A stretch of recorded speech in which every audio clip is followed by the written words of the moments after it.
Allohim, bugun yana sening huzuringga yuzlandim.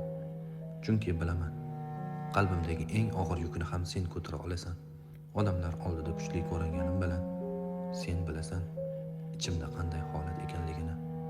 Yuragimda aytilmagan so'zlar, ko'zimda yashirin yoshlar bor. Ularning barchasini senga topshirdim Allohim. Meni sinovlar ichida yo'qotib qo'yma. Sabrim tugab borayotgan paytda o'zing kuch ber.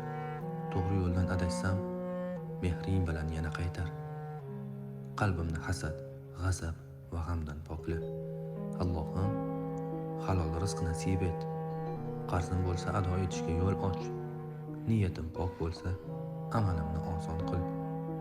Ota-onamni rozi qil. Ularning duosidan mahrum etma. Gunohlarim ko'p, ammo rahmating undan ham buyuk. Tavbamni chin qalbimdan qabul qil.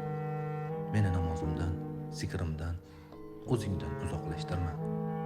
Qalbimga iymon nuri tushir, oxirimni go'zal qil. Allohim, dunyo tashvishlari meni sendan uzoqlashtirmasin. Oxiratni unutib qo'yadigan bandalardan qilma. Meni o'zing sevgan, o'zing rozi bo'lgan bandalarning qatoriga qo'sh. Senga suyanaman Allohim. Meni hech qachon o'zingdan bebahra qoldirma. Dunyo va oxiratda panohim faqat sensan, Allohim.